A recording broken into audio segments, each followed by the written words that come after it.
Hi, I'm Harrison Hall, and today I'm going to be introducing you 5 key structures of the NFL economic market. The first one, supply and demand. The second, scarcity. Third, monopsony. Fourth, advertising. And last but not least, game theory.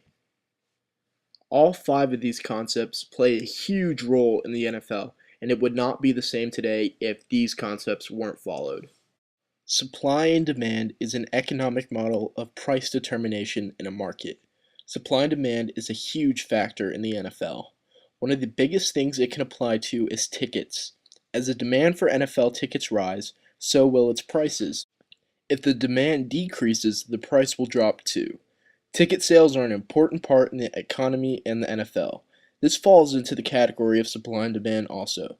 According to official reports, ticket package renewals are up 90%. This means more people are spending money, which is an increase in the economy. It also means the people will demand more tickets. Some teams might offer special packages to obtain playoff tickets. Playoff tickets increase more in price than the regular season games. With the demand increasing, so does the price. It is infrequent for people to pay an absurd amount of money just to meet ticket prices. This keeps ticket prices steady, both for the NFL and the consumer. An example could be the Patriots. Notice they have sold out every game for the past 3 games, not including season ticket holders. They might increase the price. If the price increases, the demand might also. If they see the demand go down, they will change the price back to where it originated. This can also fall into merchandise as well. Fundamental economic of having humans who have unlimited wants and needs in a world of limited resources. When the word scarcity comes into mind, people think of basic needs as in food, water, and electricity. Those factors can still be in play for scarcity. In the NFL's perspective, the biggest scarcity factor is the referees. The NFL suffered a lockout this summer that was based on the players not coming to a contract agreement. The players resolved quickly. Soon enough, the referees had agreed to go on strike. They felt that they were getting underpaid. There are 121 referees in the NFL. They have amongst themselves have to split $18 million. That is close to $150,000 per year per each ref. The NFL agreed to add $1 million to that, increasing their payroll along with the benefits that they get. The refs could have been on strike longer until this unbelievable call called by the replacement refs that brought everyone closer. Section of the end zone with as many Seahawks as you can and give someone a chance. Rice is 6'4", Moore is 6'6". They're all to the right. Tate's the lone receiver to the left. The Packers playing at the goal line as Wilson scrambles to keep it alive. The game's final play is a Wilson lob to the end zone, which is fought for by Tate with Jennings simultaneous. Who has it? Who they give it to? Touchdown! One guy goes up, touchdown. The other said no time. Has to be looked at because it's a score. Still have an official down there in the pile looking. There's Russell Wilson. They're fighting down at the bottom of the pile with Jennings still down there.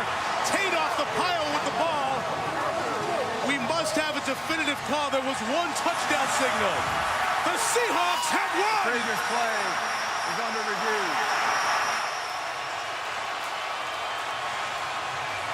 you can't go to replay to determine who caught the ball.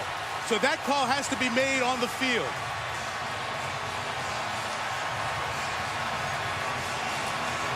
You see the one guy go up touchdown and the other go timeout like it's a pick. How does M.D. Jennings not get credit for the interception? I have no idea.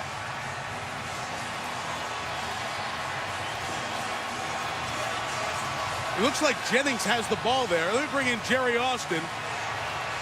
Very interesting. Seattle's in celebration mode here. They go high. Jennings has the ball. He's bringing it in. When he gets to the ground, he's got it again. This is easily an interception by the Green Bay Packers. The call should have been overturned, resulting in the Seahawks gaining a loss. This sent NFL fans in flames, and the NFL was getting threats all around. The refs agreed to a deal and are now back. This shows how scarcity can be implemented in referee contracts and how it can affect the game. The Packers got robbed of one. Monopsony can be related as to the buyer's monopoly. Monopsony is when there is only one buyer instead of one seller. This can relate to the NFL buying or contracting players. If you think about it, the NFL is one of the only major football leagues in America and the number one in the world. There are a few semi-popular leagues such as the CFL and Arena Football. Every football player's dream is to get into the NFL and not the Canadian Football League. College players, once they are done with college, are ready to play in the NFL. They try to enter the draft. If they do not make it, they are more than likely to play more years in college. If they have finished college, their chances in the NFL are pretty bleak, since there are younger players who get better and better each generation. NFL trainers and staff don't apply as much in this position because there can be other positions around the world. It just so happens that if you are fortunate enough to make it to the next level in either a player or staff position, consider yourself lucky. Another interesting aspect in the NFL has built a middle school program around numerous schools in the U.S. This gets more players with young potential interested in playing high school or even college, and maybe have a chance to play for the NFL. Believe it or not, when it comes to advertising, the NFL pretty much hits it on the head. Think of almost any product and the NFL has more than likely sponsored just to get their logo there. The NFL holds a ton of contracts with TV broadcasting networks, so their commercials are played around the clock. But besides all the normal commercials, when it comes to the Super Bowl, this is when things start to get pricey. Hi. Aw, thank you. Have a seat. Kyle, Jalen. Jalen, Kyle. Jalen, you play nice. I'll be right back.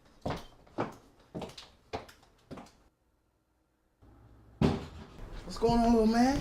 I see you got your game skills down, Pack. You might have your hands full once I pick up the controller, little man. Put it back. Keep your hands on my mama. Keep your hands on my Doritos. Jalen, are you playing nice? Just to air a commercial for 30 seconds, it will already cost you $3.5 million. That's a hefty price tag just for 30 seconds of fame. It also has its reward because it has been shown that 111 million people turned on to watch this past year's Super Bowl. The NFL also makes a ton of money by companies wanting their ads either in arenas or during regular season games.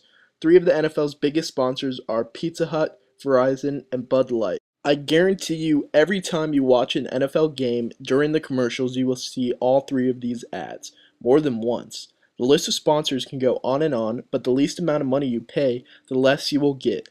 Commercials can also vary on gender base. In a recent study it has been shown that more and more women watch the NFL. The number will keep increasing. This might change some commercials and they might relate more to women than just men. A textbook definition for game theory could be using math strategies to deal with situations that involve competition. A perfect example of this can be the NFL draft. In the draft, you have different players, all with great talent. If a struggling team is losing attendance and their team is decreasing in talent, they would want to choose a player who can help the team win and also bring endorsements and excitement. Would you rather choose a player who is quiet and contempt, or a player with equal talent but might cross the line a few times? If anything in the NFL, no news is bad news. The flat basics in the NFL are plays. Each team practices plays to try to score on the opposing team. They plan this ahead of time in order for a better outcome. This could apply to any situation in life, but running these plays is how these players make their cash.